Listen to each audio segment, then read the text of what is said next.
Good morning, good afternoon, and good evening, everyone. Welcome you all to the pre-summit webinar on the Emerging STEM Career, Part 2.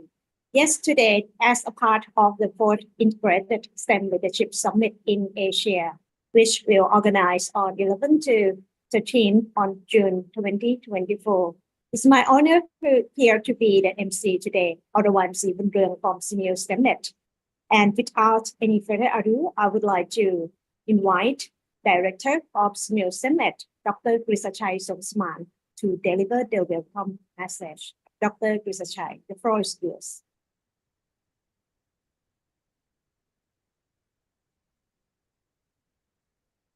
Distinguished speaker, esteemed colleague, distinguished guests, participants from across Southeast Asia and beyond, good morning.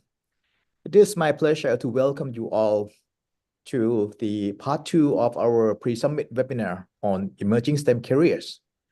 This webinar sessions today is the third and the last webinar of our pre-webinar series, which is a pivotal stepping stone toward the highly anticipated 4th Integrated STEM Leadership Summit in Asia, scheduled to take place here in Bangkok from June 11 to 13.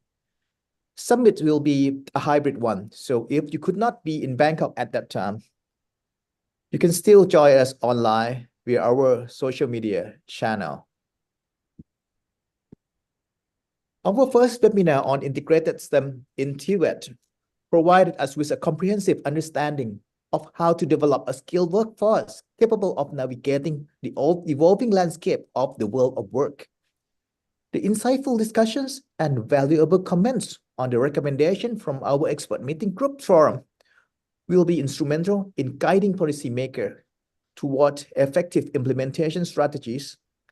And yesterday's session on emerging STEM careers generate tremendous interest and rich discussions, prompting us to delve deeper into the profound impact of technological advancements on STEM careers.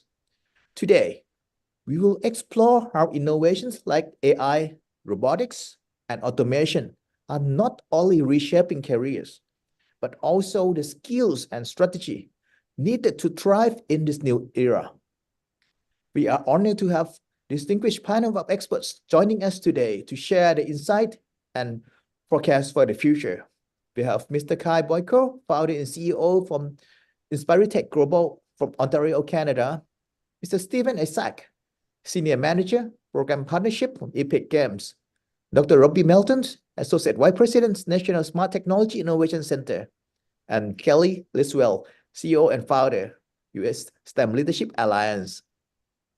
These thought leaders will guide us through the evolving landscape of STEM careers and provide valuable perspectives on how we can better prepare ourselves and future generations for the opportunities and challenges ahead.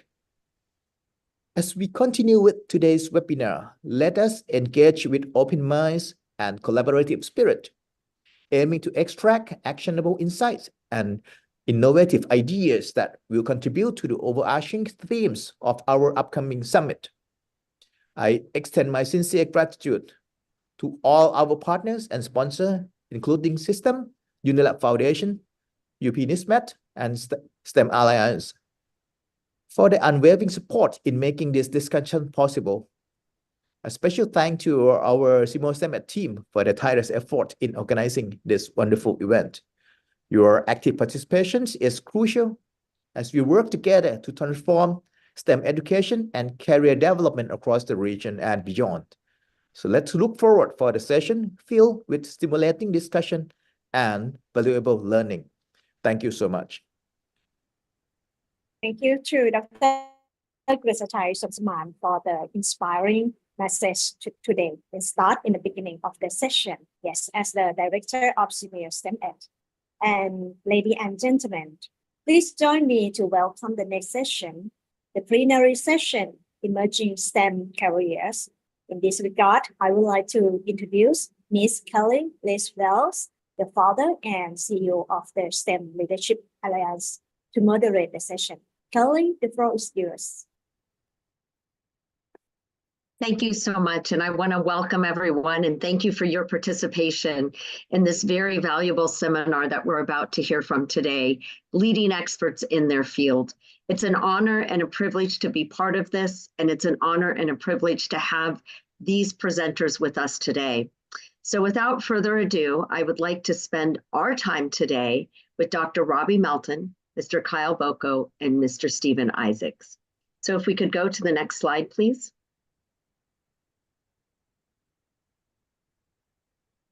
So at this moment in time, I would like to turn the floor over to Dr. Robbie Melton from Tennessee State University and her amazing team, which I am sure it's going to be very impressive and we have a lot to learn. So Dr. Melton, take it away. Well, good morning, good afternoon, good evening, and here in Nashville, Tennessee, United States of America, it is 9 p.m. However, we are full of energy and we have so many things to share with you all. We come to you worldwide with technology that is smart and helpful in terms of education and for the workforce. We come to you to share today about artificial intelligence. You know it as AI. Not only are we going to share a little bit, we are going to leave you with the tools that you can access right after this presentation, and you too can start using artificial intelligence. Not only are we going to share with you, we are also going to demonstrate. Ladies and gentlemen worldwide, all over the globe, I am wearing for you tonight new artificial intelligence AI tools. My eyeglasses are AI. In other words, when you talk with me, my glasses listen, and they are able to share with me information about our discussion. Not only that, I am also wearing my AI and my technology jewelry. Ladies and gentlemen, as I come close to you, yes, my earrings are computers. They are Raspberry Pi and they are coded because we believe everyone can code and everyone can create. And for the first time ever, I'm wearing my AI new pen. You will see it light up. You will see I can hold my hand out, and the internet is broadcast into my palms where I can click, I can turn, and I can hear it. So welcome to the age of technology, emerging amazing tools for STEM career, because all that I'm wearing, from glasses to jewelry to even my rings, all need a career pathway. So on behalf of the Tennessee team that's part of this presentation, we have the following people ready to assist and ready to share with you. So I'm going to turn right now to Marcus Horton, who is our technology specialist, as well as Brighton Scott. And we have Denise Malloy in the background with her AI generated images with Bryson. We also have Dr. Deborah Chisholm, the Assistant Vice President of the Smart Center. And of course, we have Ms. Trudy Thompson, who is an AI fellow as the other. And we have Dr. 𝐞𝐦𝐞𝐫 Crawford, who is going to share just a little about free tools and resources through our open education. And we round it out with Dr. Hassel, where he comes to play, he plays to learn. We at Tennessee State use video games where we pathway into STEM careers. So with that, let's start rocking with this. And Marcus, would you please bring on our PowerPoint? Ladies and gentlemen worldwide, the transformation influence of artificial intelligence will impact us worldwide. Our next slide indicates how we, in the role of AI, will personalize your learning. We will also share with you the tools of application and the ethical use of AI. Next, please. So with that, ladies and gentlemen, what one word comes to mind when you think of AI? Do you think of curriculum? Do you think of education? Do you think of business? Or do you say, oh, I'm afraid of AI? You need not be afraid of AI if you use it wisely. Next slide, please. And we're going to move right through these slides. So with that, what is AI? AI is what it says, artificial intelligence, meaning that we have a tool, a technology tool that grows and learns with you.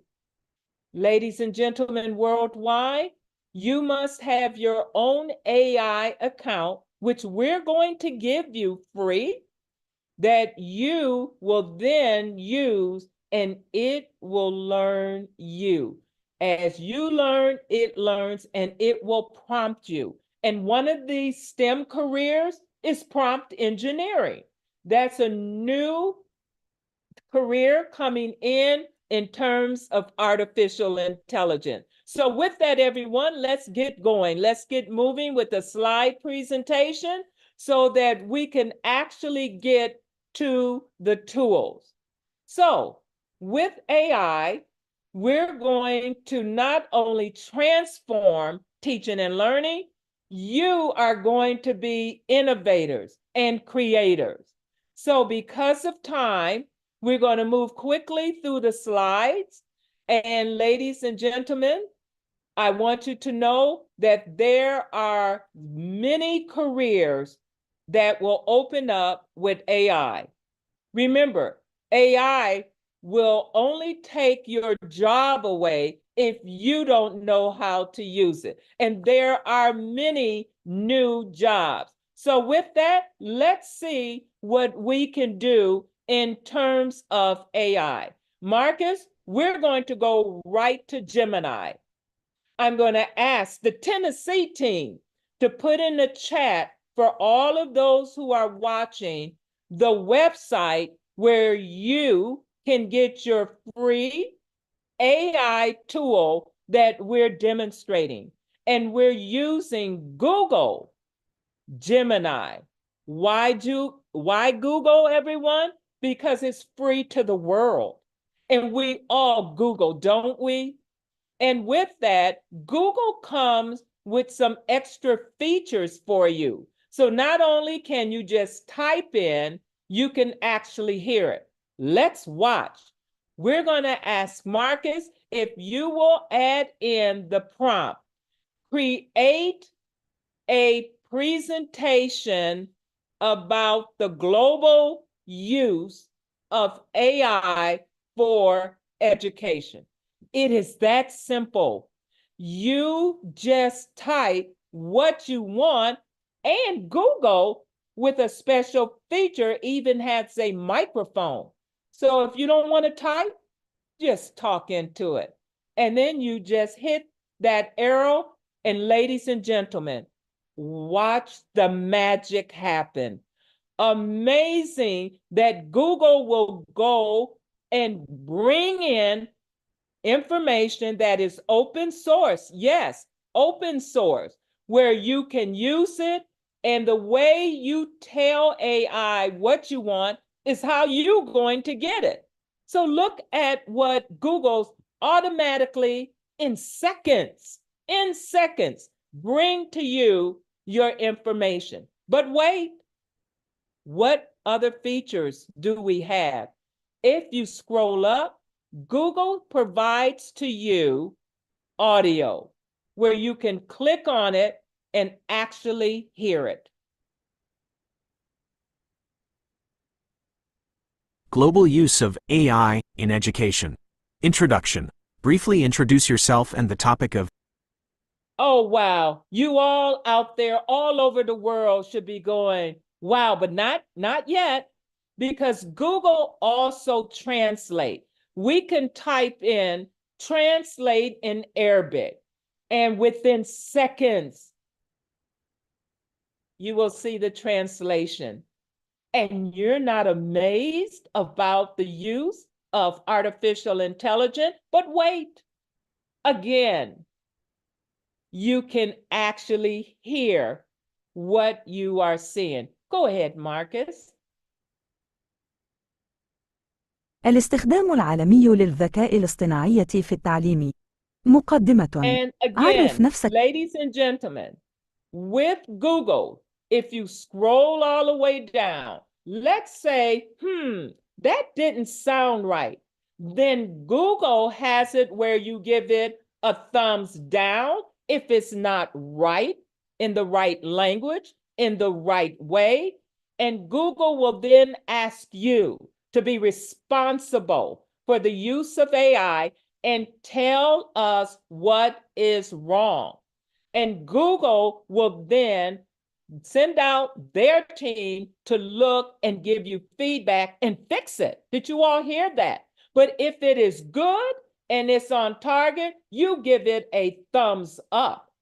And again, that helps Google and other AI platforms to help educators like us to know if it's good to use or not. But wait, if you scroll down, Google will also ask you, how do you like this?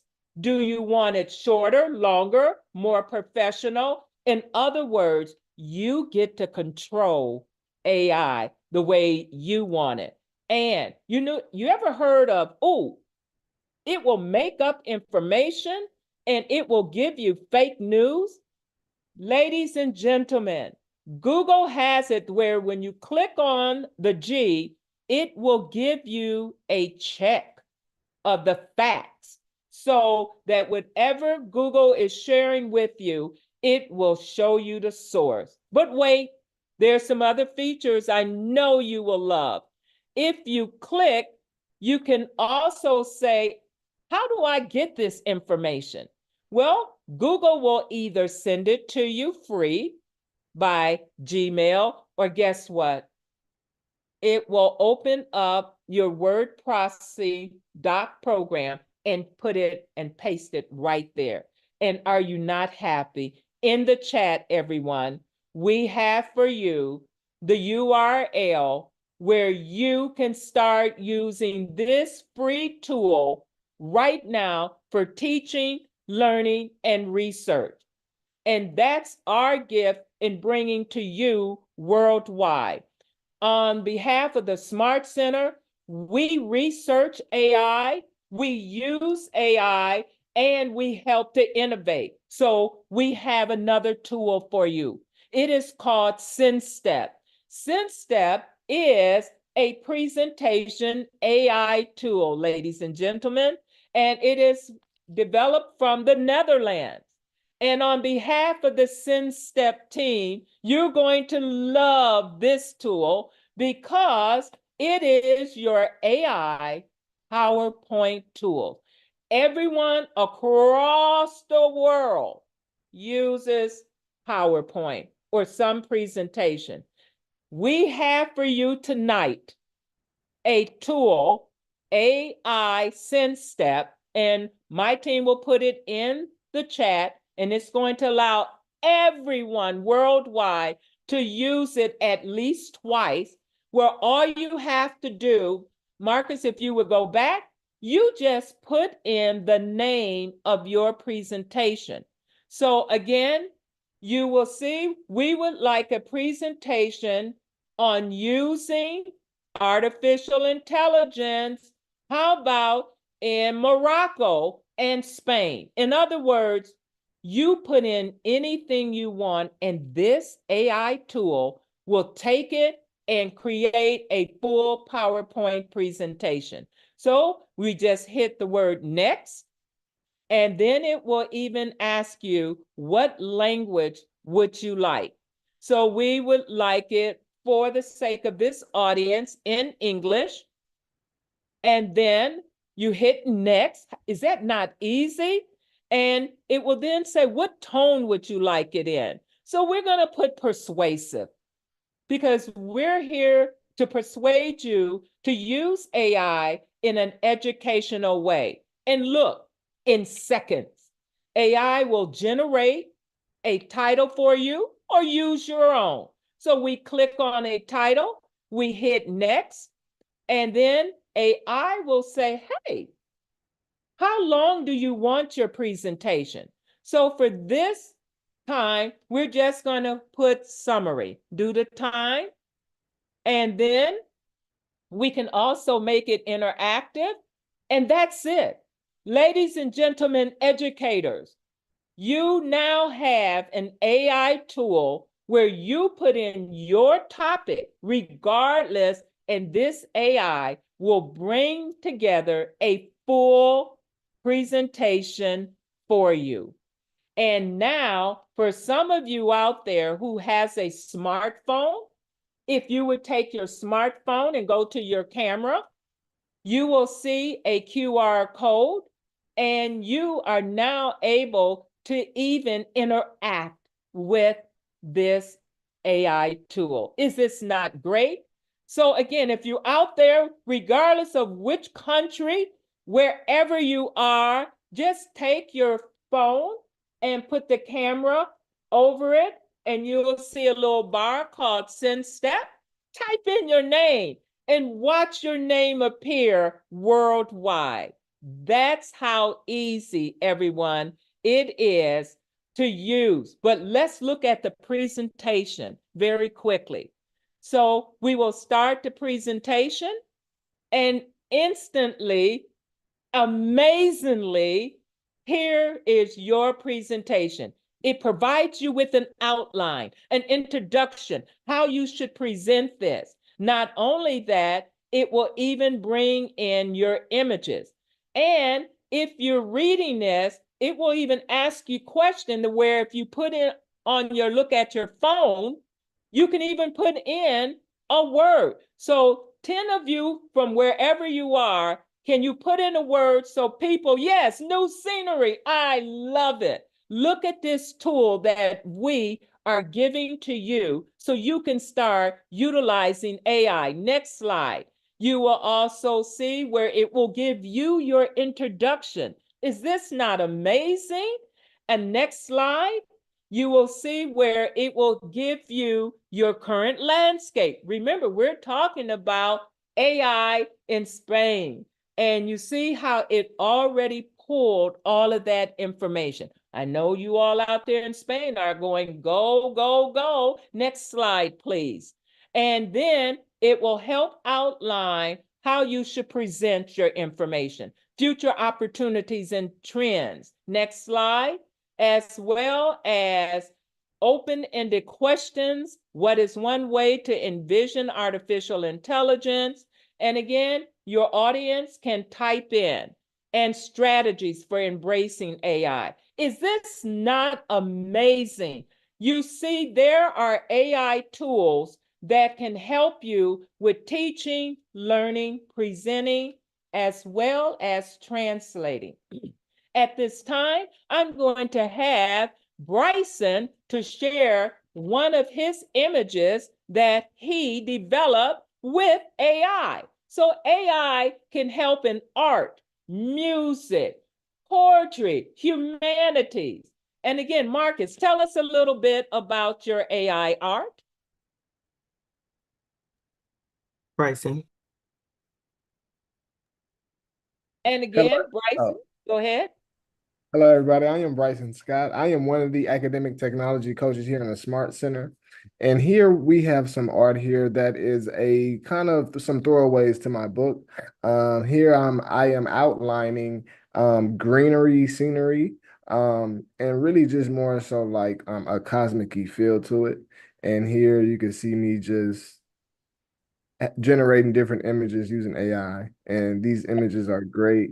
I use this for a lot of my creativity projects, and for the summit that we have coming up this week. I am very pumped about that. That summit will be great, and I hope to see y'all there. Should I stop? Yes, and again, look at the art, and he created that futuristic look using prompts. And that's one of the STEM careers that we're advocating for our worldwide students to learn. We're going to move to Dr. Malloy, and she, again, has created art with AI. Dr. Malloy? Hi, can you hear me? Yes, we can. Go ahead and show your screen. All right. I want to share my screen with you so that I can show the entire screen. Can you see my screen? Yes, we see. All right, let me get out of the way. How's that? Can you see that? Yes, we can now see it. Yes, please. All right. My art is just that. I like to portraits, and so these are just some portraits that I've created, and just go through some of them. Some of these I kind of like for just the sake of looking at them, or creating moods. So as you can see, just a bunch of different ones. So there you go. Well, thank you, Dr. Malloy. We have a few more minutes because, again, we just want to share with the audience some of the opportunity, whether it's in the workforce, the STEM, the art. And now we will have Quinnetta Barkley to just share a little bit about OER, Open Educational Resources. If you would change and have Dr. Barkley to come on. And ladies and gentlemen worldwide, on behalf of Open Education Resources, we have a website where you can receive free educational materials, research. It's all free wherever you are. And Dr. Barkley, will you type in artificial intelligence while the team type in that URL? And what we have for you is over 1,000 entries, articles, books, materials regarding artificial intelligence. Dr. Barkley? Are you able to see my screen? Yes, we are. Okay. Here, when Dr. Melton just mentioned that OER, the best way for me to tell you what OER is that it is free educational material.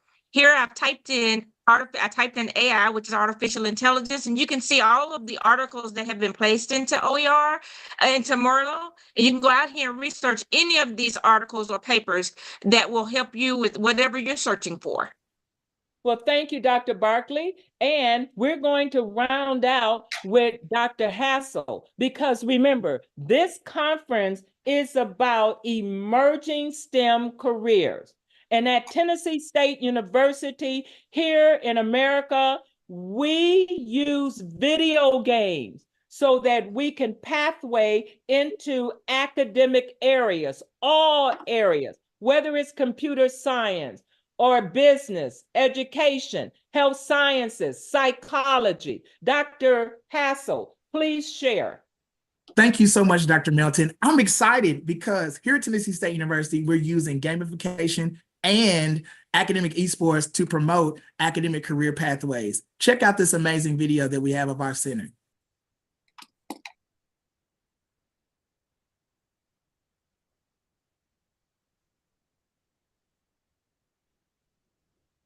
And what you are viewing, everyone, is, again, we take video games. Yes, we do. And we have our college students not just play, but they play to learn. And they learn how to use video games for their academic career. So with that, Dr. Hassel, we thank you because we are at time, and I need to summarize. Educators around the world, artificial intelligence is a tool, a tool that can transform teaching, learning, research, and prepare our students for STEM careers. We here at Tennessee State University, passionate worldwide about helping everybody understand artificial intelligence. We welcome you to come back, contact us, and we will give you at no cost. Did you all hear that? No cost, a webinar for your faculty, your teachers, so they can learn artificial intelligence. So with that, I take off my glasses, that's AI, and say to you, welcome to Tennessee State University, and a shout out to Jeff and Kelly for inviting us. Take care, everyone. Dr. Melton and team, thank you so much for that very informative resources. I know that this will be very valued, and it's wonderful to just be able to share that. And again, taking the opportunity that the key word is free. So that's terrific there. So at this point in time, this is an amazing segue. I saw Steve and both Kyle smiling, because it really feeds in very nicely into the work that they're doing. So I would like to, at this moment in time, to turn it over to Kyle and Steve and have you share your presentation. Thank you very much, Kelly, to the esteemed guests and for everyone around the globe that is joining. I'm coming to you from just outside Toronto, Ontario, Canada. It's exactly 10:35 p.m. Eastern Standard Time. I'm Kyle Boyko. I've had the opportunity to be involved with the Inspiritech group of companies for the greater part of 8 years. That's both a combination of a nonprofit that advances learners in regions or marginalized area or disenfranchised areas to advance their career path by building STEM skills. The Inspiritech Global Organization operates what's called the Inspiritech Career and Technical Education Skills Platform. It is a platform that intends to empower over 1 billion learners by 2030 to become creators and makers through career and technical education. I'm just going to go ahead and share my screen with everybody, so just bear with me here. I'll get into my presentation. Okay, sharing, PowerPoint. Okay, here we go. Share screen. Okay, everyone should see my presentation here. Essentially, Inspiritech Global, it's an advanced education technology company based in Canada. Our focus, I'll just go through the slides this way. You should be able to see that okay? Yes. Okay. So what we do, we turn your Chromebook into an incredibly powerful and advanced computer using a virtual machine architecture in the cloud. So do note, in the classroom setting, in the gaming sector, when you saw those fancy gaming computers, what we do is we make those available in the cloud. So when you're on a Chromebook, as most learners are around the world, a Chromebook, desktop, laptop can now be turned into an incredibly powerful computer using the power of the cloud. It's very important why we want to do this. It enables access to career and technical education. Pre-COVID, we didn't really think about what Chromebooks could do. Post-COVID, we have Chromebooks all around the world, and they're pretty limited in design. They're great from a budgetary point of view, but we want to make those devices do a lot more by enabling career and technical education that's driven through compute power from the cloud. The problem, Chromebooks, of course, they are limited, they're in abundance, and they can't even come close to touching what a lab computer does. So when you think about how Netflix is delivered, it's a very similar concept. We want to bring powerful tools to the student by taking powerful computers, the appropriate software, and bundling courseware and content and lessons around it to give a student a self-guided approach of how to learn emerging technologies. The challenges that the teachers face today in terms of pre-COVID and post-COVID, we have a lack of teachers around the world. We have a lack of subject matter teachers around the world. We have new digital fluencies and competencies, and we have new expectations when it comes to career and technical education. Inspiritech really works on the accessibility issue. When I think about the solution, I think about a virtual machine architecture that can work in pretty much any school district, doesn't take any private or privacy policy or secure information from the learner. The learner should be able to point, shoot, and get done what they want to do, build the skills, and find out what areas are of interest to them at a very early stage. When you think about how Inspiritech is doing this and what the benefits are when you access a cloud-based platform, platforms like ours are really more of what I would refer to as a toolkit, bringing you block-based coding, Python, gaming, cyber, robotics, advanced manufacturing, networking, iOS, IoT, rocketry to game tech. I'm just going to share a different presentation here. You just give me 1 second. I'm going to bring you into a very quick demonstration of the platform. So for everyone, this is essentially a cloud-based architecture built proprietarily to teach STEM by doing. So the platform that you see here is built again to make sure that inclusivity, diversification, equitable, and access, these are all core pillars to what we do. So it's effectively a very powerful tool, making your laptop, Chromebook, desktop, be able to access computer power, software, and really learning content and instructions to build capacity. When you go in, you really have two primary options. Quick walkthrough, the CTE platform, programming fundamentals begin with building Python, and we take you from that standpoint of 0 mile an hour start to bring you to 20 miles an hour. Functional literacy, this is all cloud-based, of course, so it's real-time feedback. And so if you're just starting out and you're coming from block-based and you want to move into Python, that elegant interpretive language that's used all around the world, this is where you're going to start. It takes about 7 to 10 hours in total, 7 custom modules, built generally speaking for grade 6 and above. As long as you can read and write English, all the videos and walkthrough steps are completely available. One of the core things that we do is we're focused on how do you actually apply what you've just learned. I have the functional literacy. So one of our cornerstone products was something that required a considerable amount of original thinking. When COVID happened, we couldn't do robotics in person anymore. So we used to support many, many competitive robotic teams around the world in high school.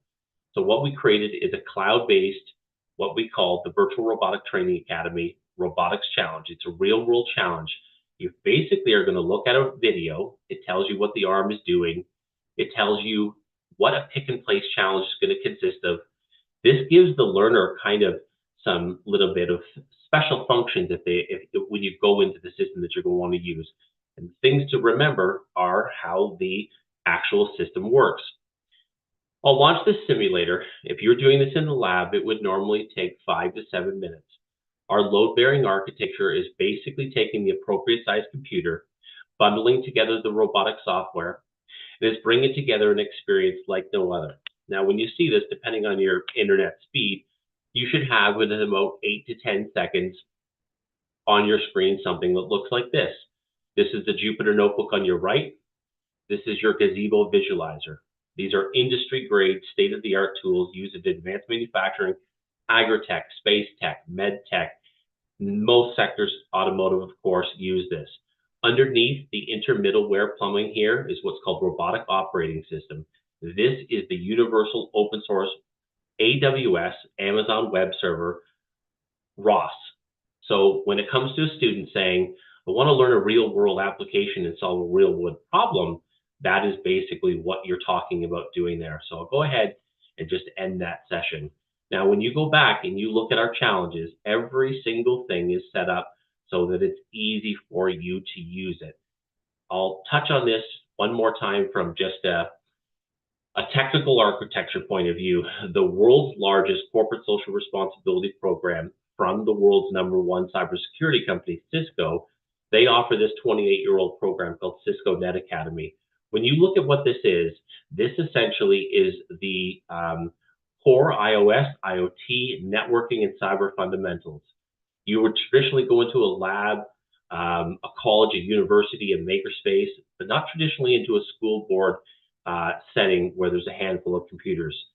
These types of products require a download, a large computer that's powerful, and of course you need to install the software. Packet Tracer, their revolutionary cyber program, that's a 72-page installation guide.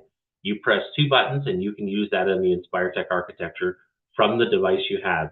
This is about 12 months worth of learning. It's meant for grade 12 and above, and there's 61 of their cloud-based courses that are listed here. I'm going to quickly jump back into what I would refer to as the directory page, and I'm going to go to emerging technologies. This is a section that allows individuals to get into game-based learning. When you think of game-based learning and you think of the world-renowned company Epic Games, and you think about the 500 million learners that play Fortnite, it comes to you through the power of the Unreal Engine. Unreal Engine requires a state-of-the-art computer like that was in the gaming lab in TSU. The ability for more learners to access this type of technology requires this type of architecture. We lead the globe right now in this proprietary technology. So essentially, if you want to launch the machine, you press this button and the virtual machine architecture does its thing, and all of a sudden you have this incredibly powerful collaborative savings product that allows you to have an infinite amount of students experience game-based learning. Now they do this in the absence, if they like, of a supervisor, an educator, or subject matter expert. Simply by using video instructions, they can go right here and watch the videos and can Control-Alt and go back and forth and actually do the exercise. They, of course, also have PDF instructions. So when a learner wants to take a step at what is the Rube Goldberg learning experience, why would I want to do this? What's the culminating experience going to be? So when they actually get into the product, they learn about incredible amount of math, physics. Where is interactive 3D going to take me?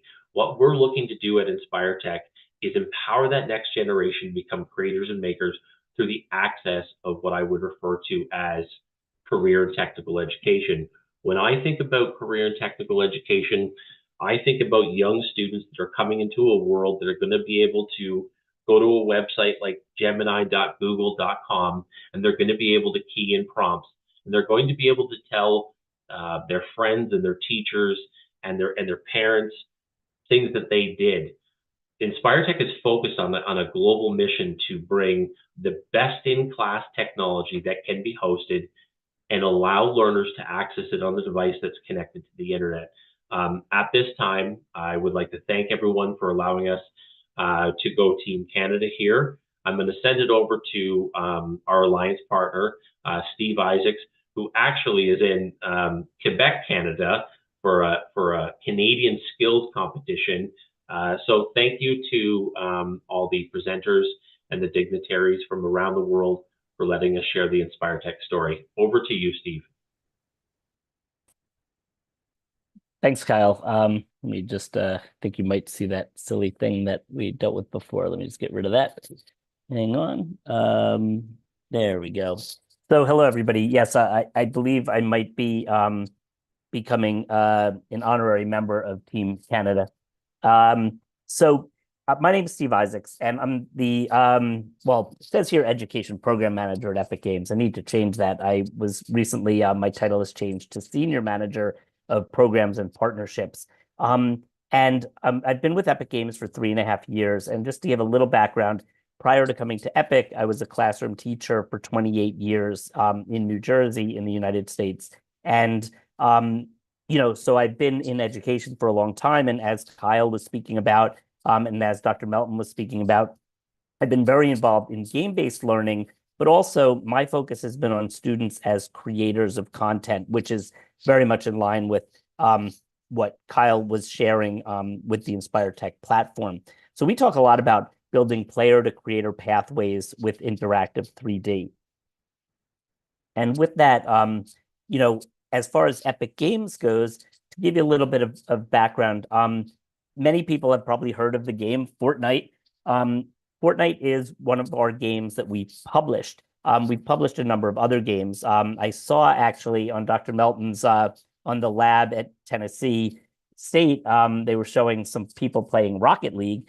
That's one of our games as well that's becoming very widely, very well used in esports. I mean, we also published a number of other games. But aside from publishing games, which is really only a part of our company, we license software to both make games and for non-game use. So Unreal Engine is our primary tool. We have a number of other tools that I'll speak to, but basically Unreal Engine was effectively a game engine, meaning that it was used to create games, as it still is. And in the past, it was licensed to big game companies exclusively for making games. A number of years ago, they decided to change the licensing model to make it free to license until you earned a certain amount of money with products that you made with our software. When that happened, many companies and many smart people started using our tool for so many other industries, and it really informed our further development. So now Unreal Engine, our primary tool, is used in many, many industries outside of games. And that fits so well into our discussion tonight about emerging technology and about creating STEM opportunities for students. So just to give a little idea, these are some of the industries that are being, really pretty massively transformed by the use of this technology. TV and film, if you watch, there's so many movies and things that use Unreal Engine and real-time technology, but The Mandalorian is one you might know of. And all of the virtual production for The Mandalorian is done in Unreal Engine. As mentioned, as a game engine, Unreal Engine is definitely used for games. And in that regard, most or more than 50% of the next gen or the new game titles that are coming out are being created with Unreal Engine 5. It's a very, very innovative software that really pushes the boundaries in terms of what's possible in creation. And it's also used widely in animation. Disney utilizes Unreal Engine for many things, as do, in fact, the new version of The Lion King, if anybody's seen that, used Unreal Engine as well. And when it comes to also product visualization and fashion, automotive, architecture, media and broadcasting, and training and simulation, this just gives you another number of industries that are being transformed by the use of this technology. And again, these are all areas that if our students are learning these tools and these skills, we're preparing them for a wide variety of opportunities beyond school.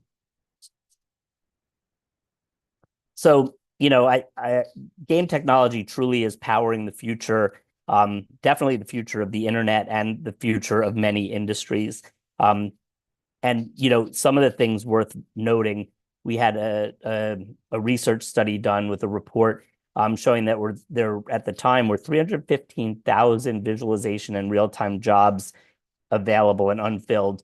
The real-time job market has grown 600% faster than the overall job market, which is really goes to show the demand and the importance of students having these skills. And at our company, and on our team, on the education team, we really focus on what we talk about as the player to creator pathway. And we know students and people are playing games. Among our games are Fortnite and newly released Lego Fortnite. But we also talk about let's leverage their enthusiasm and agency in games to become creators.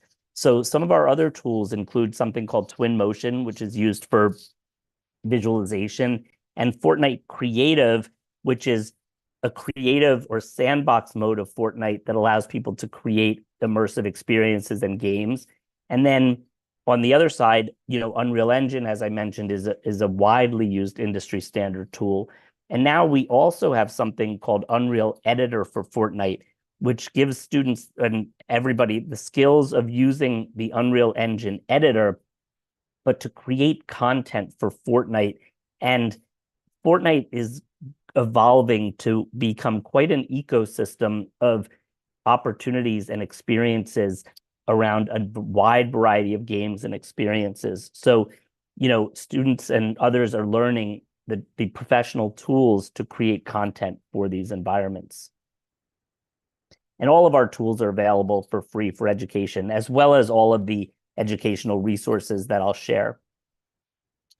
So when it comes to Fortnite Creative, that's a sandbox environment, which means that basically you get the tools to create within an empty world to create anything you'd like that utilizes the Fortnite resources. We've created a number of computer science lessons to help teach students how to use Fortnite Creative, but towards understanding computer science as well as game design. And when it comes to the computer science part, it's really fascinating because Fortnite itself does not have a coding component, but the devices that are used in the game or in the creative mode allow you to essentially emulate computer science concepts. So I always like to use the conditional statement one as an example, because there's something called the item spawner. So you can have it spawn any item you want. There's something called a conditional button, which you essentially program it to say it will only be activated if it has the right item. And then there's like a locking mechanism, so you can lock a door. So you can set this if-then statement or conditional statement up that the player needs to have a certain item, let's say a fish, in order to approach the conditional button, which is only going to be activated if you have that fish. And when it's activated, it unlocks that door. So you're creating that conditional statement there and conceptually understanding that. And these other lessons cover different areas in computer science and also help kids learn how to create experiences in Fortnite. And then other people have also been creating experiences using Fortnite Creative. This is a great example, the March Through Time, Dr. Martin Luther King's speech, and I'll show you a short video of that.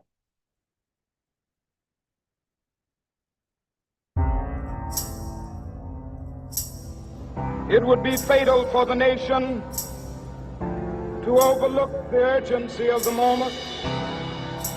Now is the time to rise from the dark and desolate valley of segregation. Let freedom ring from every hill and molehill of Mississippi, from every mountainside.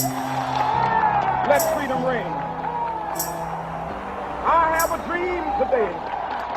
And this is especially interesting because I think it goes to show how we can have others create content that we can bring into a classroom environment to teach, important topics, but in an area that is common to our students. So we often talk about meeting students where they are. Well, many of them are in Fortnite. This example has a civil rights museum in it as well, and students experience that, and then you can have lessons that revolve around that. We've also created a number of lesson plans that focus on the United Nations Sustainable Development Goals. And with these, we have students prototype solutions to real-world problems. So with the first one there, covers SDG 13, which is climate action. And it speaks to the problem of rising water levels and how do we protect our communities from the rising waters. And in this case, students go through a design thinking activity. They actually sketch out what their solution idea would be, and then they build that in an island that they create in Fortnite Creative.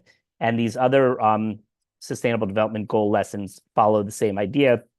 And we had a number of additional ones that were just recently released as well. And one that I'm excited about, and this is interesting because it brings in a younger demographic or a younger crowd to our ecosystem, but Lego Fortnite came out about in December, and it's basically a survival crafting game where students, gather resources and can get into farming and fishing and other things in order to develop a sustainable community. But it's a game. And there's also a sandbox mode, which is like a creative mode, kind of like Minecraft has a creative mode. And in that case, they have access to all of the assets. So any curricular area that you might be studying with your students, you can have them do the research, and now they can actually build out their environment or the an immersive experience in Lego Fortnite.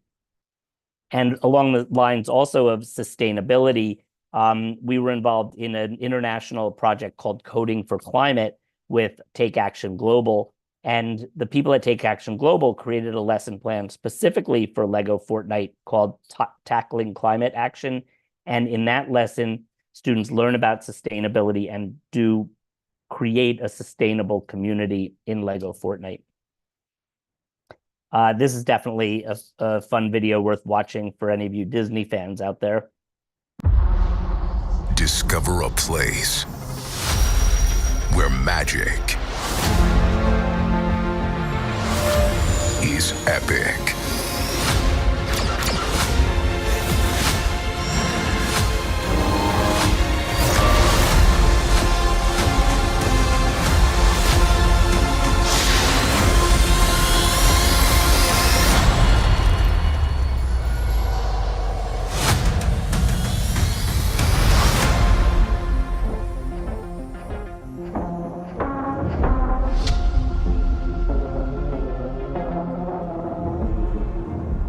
So if you haven't seen that already, we entered a relationship with Disney. Disney invested a lot of money in Epic Games recently in order to create a metaverse experience around the Disney IP, which is going to be an amazing area where people will enter and be able to explore Disney, the Disney universe and interact with characters and things like that. And what is compelling to me is that, our students are the ones that are experiencing much of this. They're going to be the ones who are going to, evolve to build this. So they're the ones with the expertise in these areas as well. So I feel very strongly that we can be teaching them the skills they need to develop that content.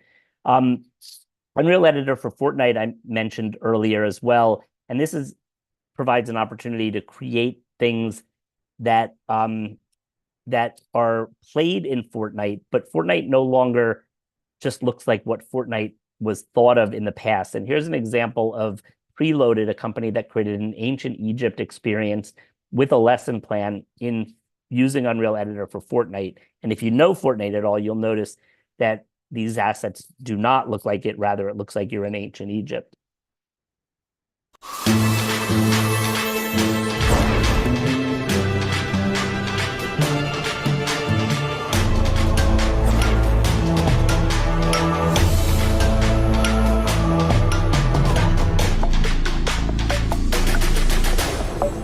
And another really worthwhile project, a game developer named Luke Bernard created Voices of the Forgotten, and that's a Holocaust museum in Fortnite. So that's being used in a lot of classes where students are actually entering Fortnite to experience this museum as part of their curriculum as they learn about the Holocaust.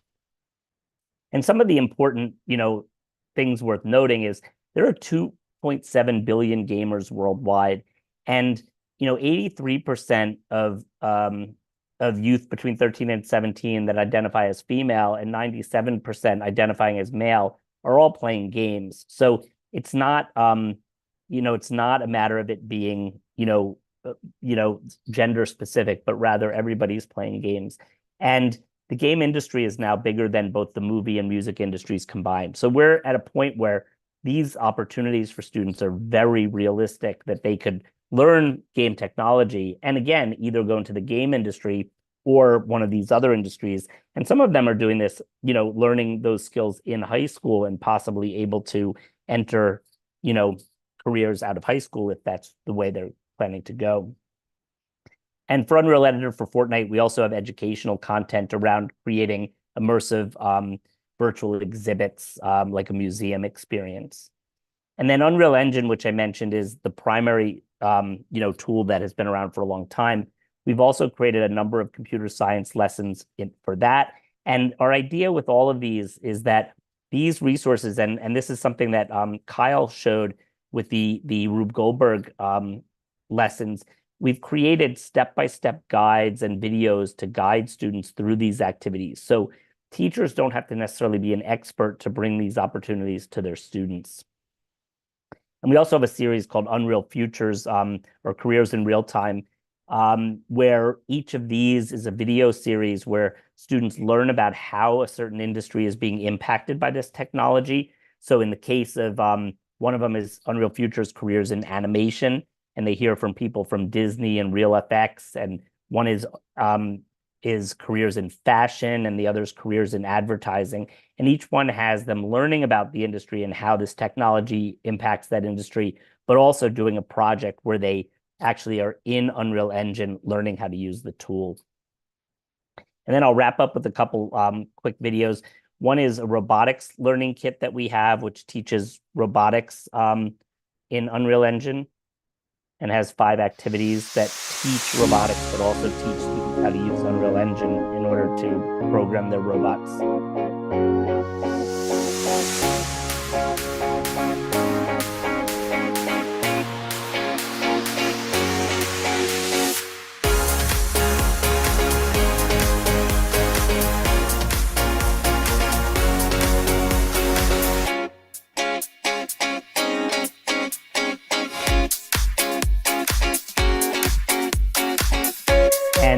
Kyle also talked about the Rube Goldberg Learning Kit. And if you're not familiar with what a Rube Goldberg machine is, it's an overly complicated device made with simple machines that solves a simple problem. So here's just a fun video that shows you that. And we do a full global competition in the fall with the Rube Goldberg Institute, where students create their Rube Goldberg machines and submit them as a competition.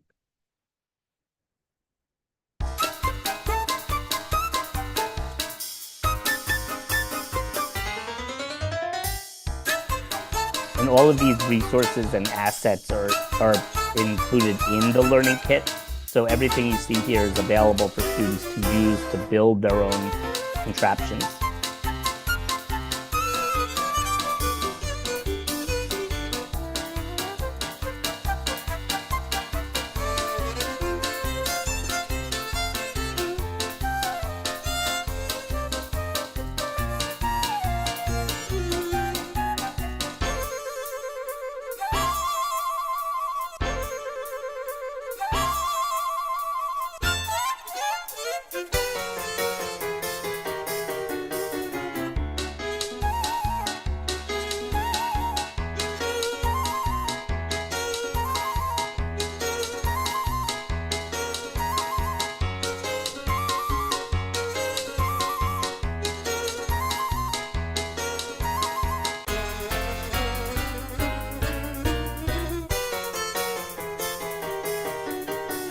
So our next competition is coming in the fall, so it's just in time for the next school year.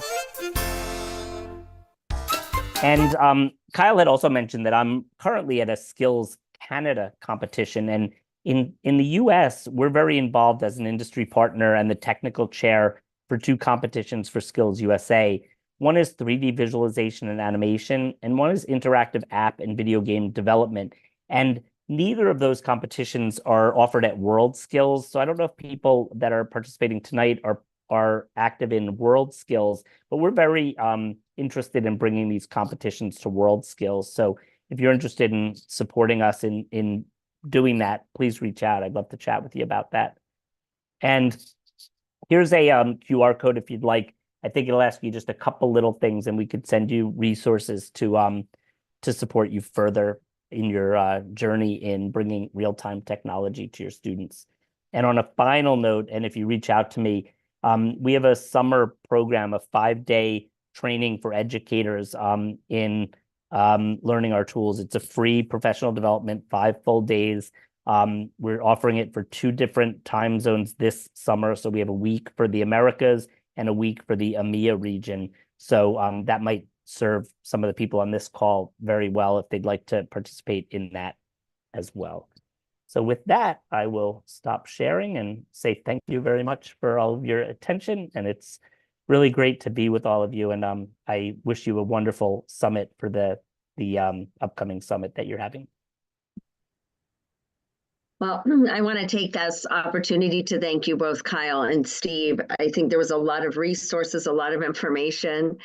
And what I am going to try and do now is pull this together for us and then actually ask a couple of questions that also came up yesterday as well. So I'm going to tie that into so that we can just make sure we get these resources out.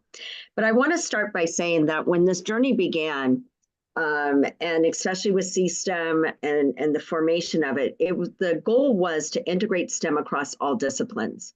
That STEM shouldn't be something that only occurred within a science classroom, but that actually connected to technology, engineering, math, reading and writing, social studies, art, to all of those subject areas.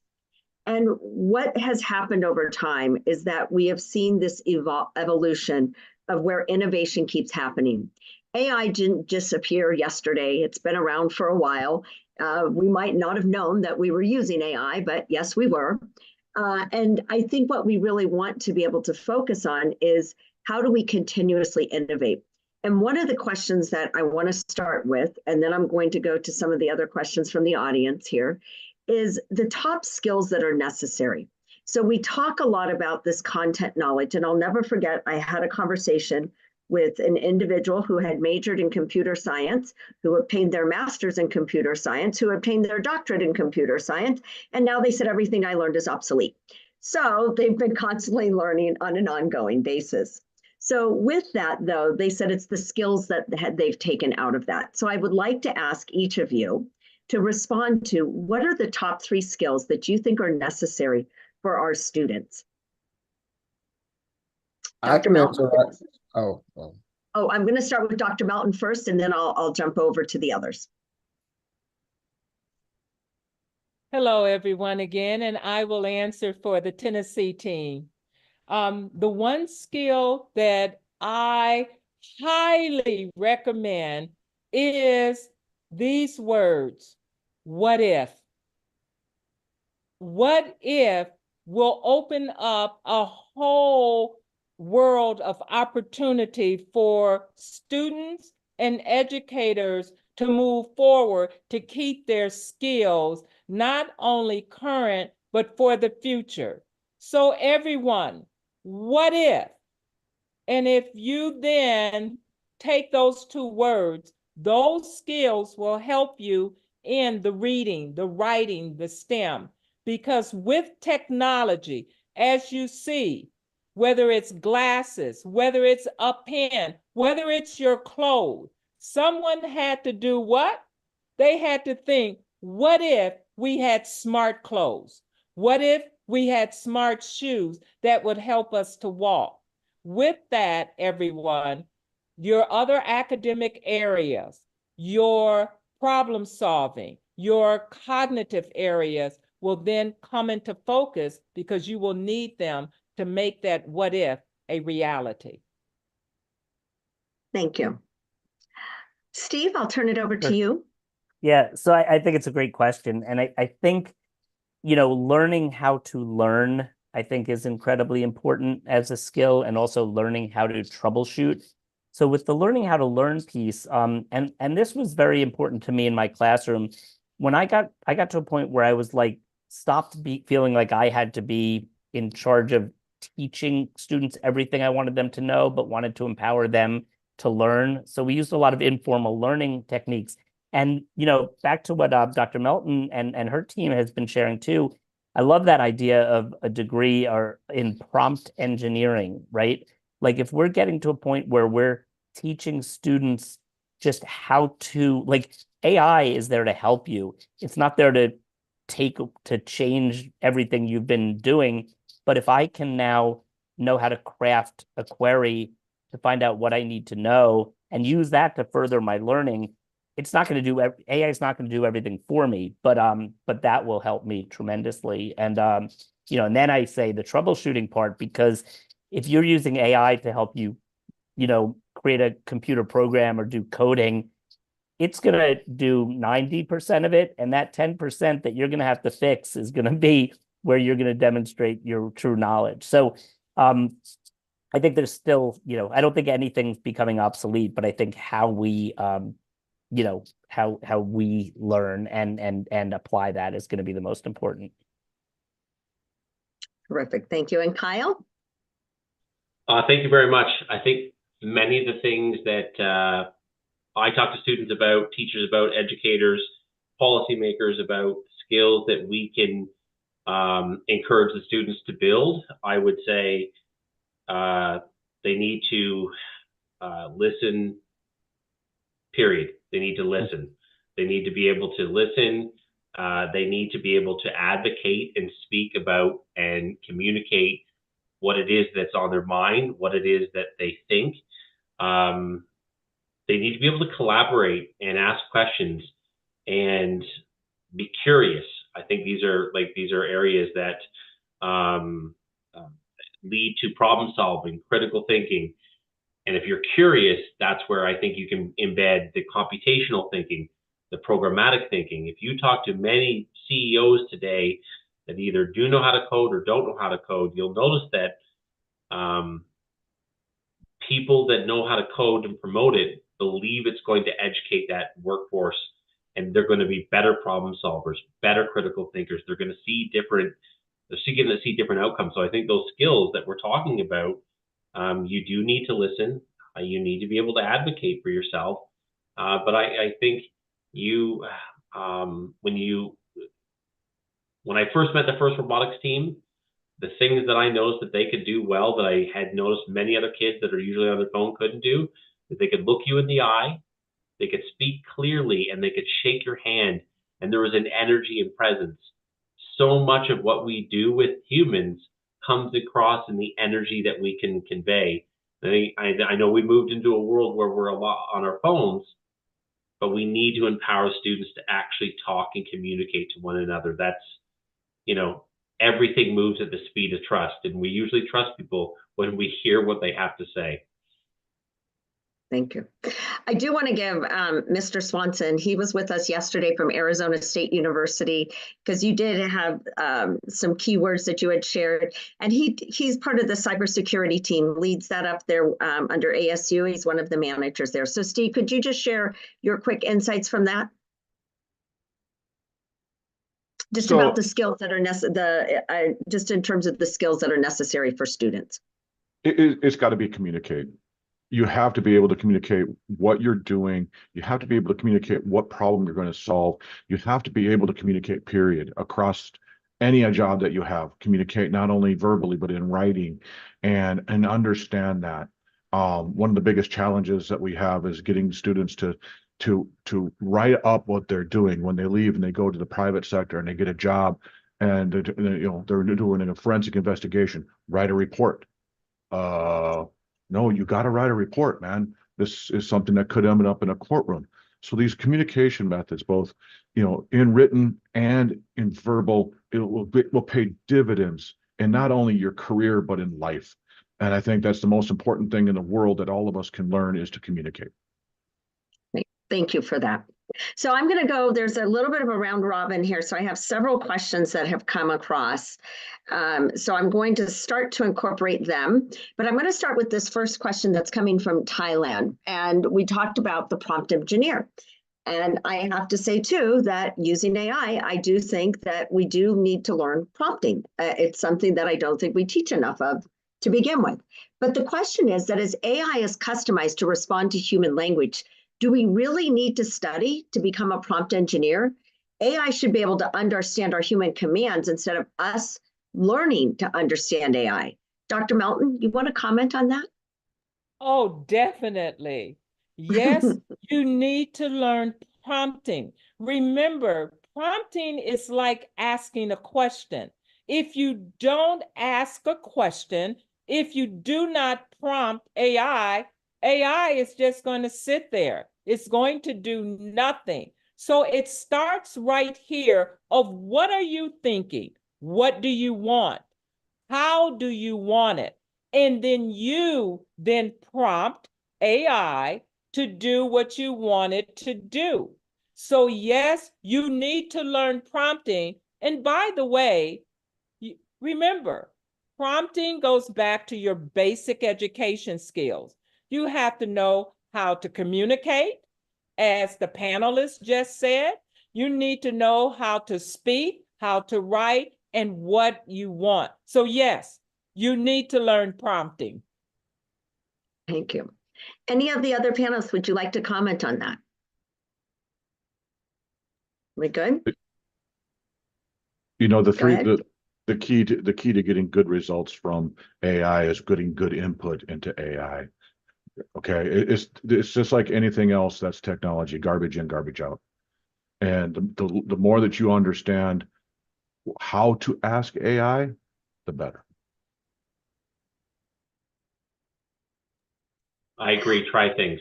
Actually ask it things and see what comes up. Surprise yourself. See if what you're thinking is actually going to yield a response. In most cases, you're going to be surprised. Dr. Melton's Gemini.Google, it's just brilliant. It's a game changer. And it's such an easy thing to use if you're not comfortable and technical. But, you know, it starts with people actually trying it. So, Kelli, to your point, I think when we used to have cell phones and we hand them to a young person and they knew the word slide to unlock, the new prompt. Yes. Yeah, it is. And So I want to switch. Oh, go ahead, Dr. Melton. If Sorry. you don't mind, I'm going to just share my screen just to share with you. Here at Tennessee State, we have actually developed what we call an AI utilization scale, where you decide how you're using AI. Are you using it for convenience, which means you already know what you want? Or are you using it to learn competencies where AI is helping you to learn a certain thing? So again, here at Tennessee State, as an AI research center, we actually have different models, different methods, different tools on how to utilize AI. And again, I'm going to ask my team if they would put this URL in the chat so people can reference the utilization of AI. Thank you for that. The next question we have is coming from the Philippines. And I think this is one where we're seeing, again, this is new. AI is a tool. It's not taking over the world. It's a tool. It's a resource that we need to learn. So how can educational institutions effectively balance the integration of AI technology with traditional teaching methods to ensure that we have a holistic and effective learning experience for students? And I want to throw this in too, especially in this gaming arena. How do we merge all of this together? Because we saw some wow things today, but how do we ensure that we're not just saying this is taking over and we still have our authentic teaching and learning methodology? I could start there. I mean, on one hand, you know, with a lot of the, you know, back to the game-based learning piece, I think it's so important that the learning outcomes come first, right? Yes. So, yes. you know, we're not using games just to, like, it's funny, the term engagement, people love saying, oh, my kids are so engaged because they're playing games. Well, yes, they're going to be engaged. If they're engaged and actually, you know, achieving something or accomplishing something, that's great. So that's where things like some of the lessons that we've been crafting are like, we want kids solving problems. We want them doing things related to their curriculum. We want them using the game technology as a creation tool, you know, so if they're using it as a presentation tool, it's a very interesting approach. Instead of creating a PowerPoint presentation to show your learning, we can still do the same research and the same learning and now just demonstrate it and create something that does that. So I think that's crucially important, at least to answer your part about the game piece. Dr. Melton, would you like to answer about both of them?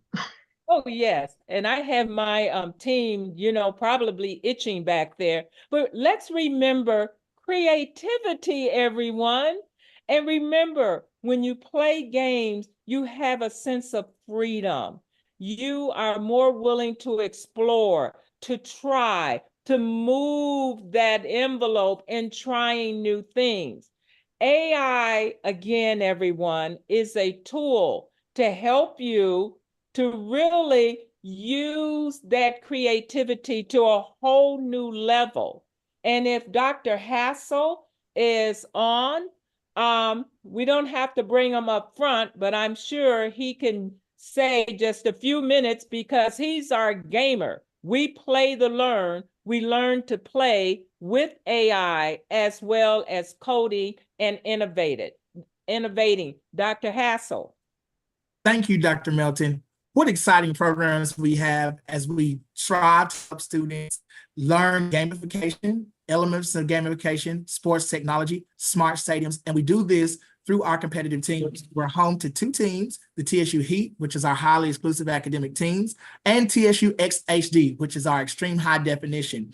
We are home here at Tennessee State University to the first female Madden champion. Our esports captain, Ms. Kiera Davis, has not only made TSU history, but she has made history. And the great thing about it is we actually live out this creed. They were able to compete in the competitions with the NFL, go back and see the background work and activity of how they create the games, the activities, and they were able to make connections. Kiera, who is also a major in hospitality management, was able to obtain an internship with the Disney Corporation through that connection. The other lady that competed, Egypt, was able to make a connection as well with a coding opportunity for an internship this summer. So it's an amazing opportunity that students have to engage these forums, to engage these games, and learn so much about what gamification can bring into career pathways and the success that it can allow students to obtain. Thank you, Dr. Melton. And the reason he's bringing that out, everyone listening, because we encourage women to come into STEM. All across the world, we still have a need for women to come into STEM, and we call it STEAM now because we take in the humanities. So I'm glad that Dr. Hassel brought that out. And with AI coming into play now, we can now shorten the digital divide because AI is a tool that everyone should have access. And that's why we promote AI for all. Thank you, Dr. Hassel. Thank you. I have one final question because I know we're getting short on time here. But this is something that continues to come up, is really about examples of successful approaches or best practices of integrating AI concepts and technologies into the STEM curricula. I think there's just a lot of questions, like what are some of the key challenges? How do we ensure? I know we don't have a lot of time. This could be a whole other webinar on its own. But if there's just some key insights that I could ask everyone to share, just taking that first leap of faith, and then what are some best practices that you could just share? So let's just start. We'll do a little bit of a round robin. I'm going to start off with Kyle here at Inspiritech, and then we'll just go right around. Best practices, I think you do need to be curious with it. The best practice is going to actually be using it, trying to prompt it. I've seen an example recently through the YouTube video game professor, Dr. Chris Alexander, where his grade 3 daughter comes home and says, I got 4 wrong on the test. I got 6 right. Dr. Chris Alexander goes into AI and says, here's my daughter's test. I want to create kind of a learning storyboard, and I want to show her the answers that she got wrong so that she would be able to learn what she got wrong, and then take the test over. And within a couple prompts, an entire new strategy of how to educate his daughter using artificial intelligence on the basis of this isn't a matter of what you got right and wrong. You can actually learn all of this, and I'm going to show you that you can actually reverse engineer this. And of course, with his daughter, within like 25 minutes, understood it. And so I thought that was really clever from a parent point of view, that you may not even thought of using it to reverse engineer what you had not actually got right on the test, but rather maybe there's a new method to teach you. So I think that that's very clever, and that's going to unlock potential for learners. Terrific. Thank you for that. All right, Steve, let's turn it over to you. Yeah, I mean, I think understanding and applying the idea that AI is a wonderful assistant is important from the beginning. I think we all, I think we get scared of thinking that we're going to use it to get all of the answers. But when we see it as helping us with efficiency and things, I think that's great. And then furthermore, and it's so important to be discerning as to what AI, gives you back, because it's not entirely accurate. So we create great opportunities for students to understand that they need to, kind of fact check their AI friend, and all of that stuff. So I think those are really key to understanding the benefits and the shortcomings, in a productive way. Keith, I'm going to turn it over to you. Thank you. Last night we talked about principled innovation, which is our guiding tenet here at Arizona State. And it's not only about always running forward with AI innovations. We love to innovate, but you also have to take a step back and take responsibility for the data that you're putting into AI. And you have to say, wait a minute, should I be putting this data in AI? What problem am I solving? And should I be solving this problem with the AI, or should I not? Nobody here wants to create Terminators, right? But we also have to be very, very careful. And being the security guy on the panel, watch what data you put in there. Are you putting regulated data and violating people's privacy? Are you putting data in there that exposes things that shouldn't be exposed? So there's a lot of things like that you have to set your guiding principles on to take that step back when you're using AI. So set those guiding principles up front, and it'll go a long way for you. Thank you. And Dr. Melton. All okay, right. I have the last part. Again, best practices, what I call is to play, to explore, to investigate, and to have fun. When you have fun with learning, you are going to continue to look into that tool. So, Kelly, I would like to end up with showing a new AI tool called Suno. And Marcus, bring it up. This is an AI tool that will help you to compose a song. And with this AI tool, we're going to end up by saying, let's create a hip hop song. I'm sure all across the world, we know about hip hop, about using AI.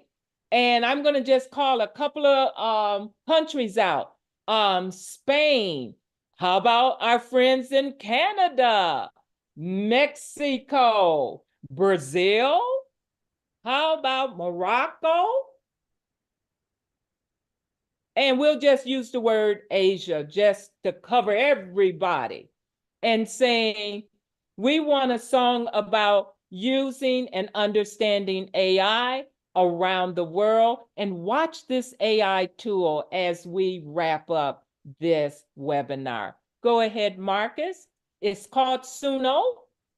It will give you 2 versions of your song. It will add instrumentals as well as background singing. And are we not having fun? Because once you have fun, then you can get serious in learning the competencies of these tools. And we are ready. All right, Marcus. From Spain to Canada, we code the plan. In Mexico and Brazil, it's in our hand. Morocco and Asia, we bridge the gap. Tech moving global, no world map. Connecting every nation we rise. Digital wave under bright skies. Cold in the streets, cities come alive. And aren't you all amazed? Aren't you all going, oh my God?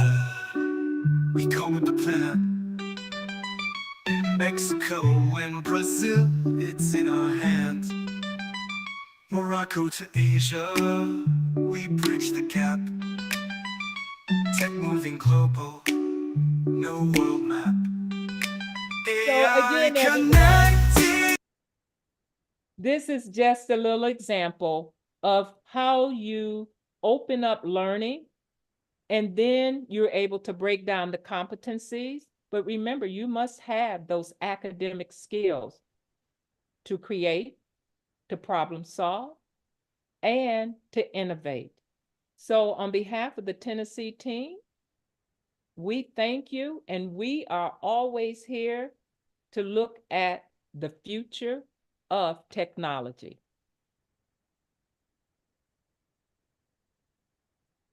You're on mute. I got it. I want to thank all of you so much. This was such a wonderful panel and a great discussion and dialogue. Again, they've put their information into the chat, so don't hesitate to contact and reach out to them. And I just want to thank 𝐂𝐚𝐫. I want to thank Center for Integrative STEM, all of you, for this amazing opportunity. And I think there's just so much to learn when we truly come together, because it doesn't take just one person or one organization or one institution. It's collectively all of us with different perspectives and different circumstances and different situations and experiences that really brings us together. So with that, I turn it back over. Melvin, it's all yours. Take it away. Thank you, Kelly. And also I would like to thank to our speaker here also. Yes, from the Tennessee team, Dr. Robbie, please thank you. And from the Canada, yes, I would like to thank to Kelly. And also from the 𝐒𝐓𝐄𝐫, I would like to thank to Stephen. And also, yes, we are here at the end of the session. I would like to invite Mr. Melvin McSargo, the Executive Director of the Center for Integrated STEM Education, to deliver the closing remark. Melvin, please. Thank you, Dr. Arawan. Hello, everyone. Again, mabuhay from the Philippines. As we draw this enlightening session to a close, let us take a moment to reflect on the incredible insights and innovations shared by our esteemed speakers today, who are joining us from the United States of America, from Canada and Australia. It's evening time for them now, so I'll do this really quickly. A heartfelt thank you to Dr. Robbie Melton and her entire team from the Tennessee State University. Can I just say, you're on fire and you're all amazing. Dr. Melton's work in educational technology has opened our eyes to the boundless possibilities of integrating tech into our educational systems. Her team's dedication to advancing digital learning tools that teachers around the globe at no cost is truly commendable. Thank you, Tennessee State University, for sharing your innovative approaches that promise to reshape the future of education. We also extend our gratitude to Mr. Boyko of Inspiritech Global. Thank you, sir. Cal's presentation highlighted the transformative power of technology in business and beyond. I think Inspiritech Global's commitment to pushing the boundaries of what's possible in tech is both inspiring and crucial in today's rapidly evolving landscape. And lastly, a big thank you to Stephen Isaacs for his engaging and thought-provoking contributions. Stephen's expertise in educational gaming and interactive learning has demonstrated how gamification can revolutionize the way we teach and learn. So thank you, C, for joining and for sharing your insights. And thank you, Keith Swanson, for joining the forum today and for being our speaker yesterday. These presentations have not only broadened our understanding of technology's role in education and business, but have also inspired me personally, to embrace these advancements in our own work. The knowledge and experiences shared today are very important, and we are grateful for the opportunity to learn from such distinguished leaders in their fields. To our esteemed speakers and participants from around the globe, Thank you. Maraming salamat. That's how we say in the Philippines. Kapon kap. And we look forward to seeing you at our 4th Integrated STEM Leadership Summit in Asia, happening on June 11 to 13, 2024 in Bangkok, Thailand. Thank you so much. Thank you so much, Melvin, for the inspiring closing message that we're gonna conduct it together for the upcoming in June, like the Integrated STEM Leadership Summit in Asia. And thanks to Kelli here today and yesterday also, she also helped to moderate the session, very fruitful discussion here. And ladies and gentlemen, I would like to announce the e-certificate and also the evaluation form. Now it's going to show up. Today, we have almost 1,000 participants joining from different time zones, 17 exactly countries joining us here, together here, and everything is here available on the YouTube also. And also here, the certificate is ready for you, and we use the AI to generate it also. So when you complete the form, you will get the e-certificate quickly in 1 minute or 2 minutes, or even and yes, this is the thing that we try to do on this. And we will share with you the YouTube link that we live on this session. And also all the participants can also rewatch, and also you can still get the e-certificate from this pre-summit webinar on emerging the STEM career part 2. And also include the part 1 yesterday and also the first pre-summit as well. Yes, right now it's time to end the pre-summit webinar by today. And yes, we would like to learn more from you in the 4th Integrated STEM Leadership Summit in Asia. See you in June 11 to 13. Thank you. Thank you so much. I would like to end this with the result.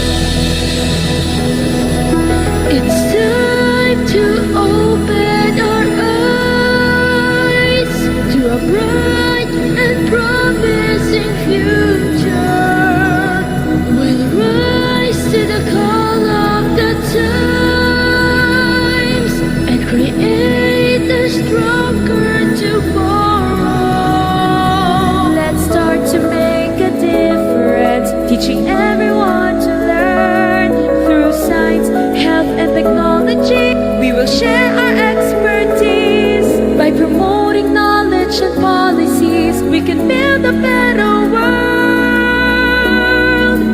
Let us take a step for our visions alone, bringing future west for the people to grow in a life filled with happiness and green. Here at Symphia, building the future is our legacy.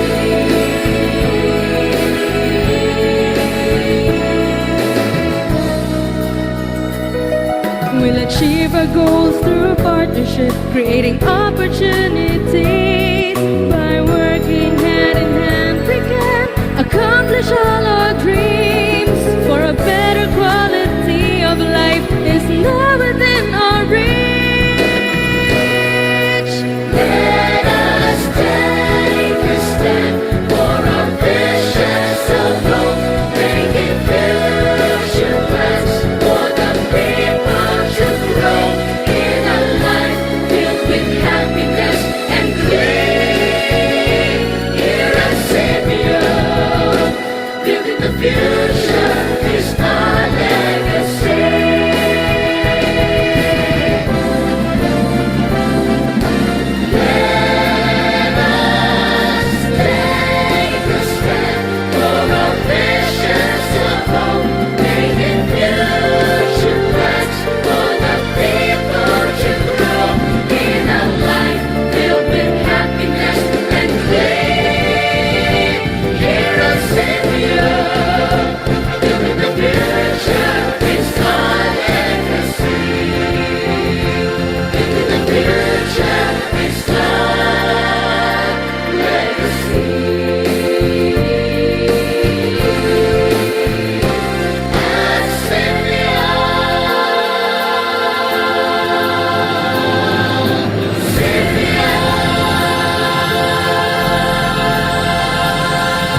Thank you so much. And now I would like to invite our director, Dr.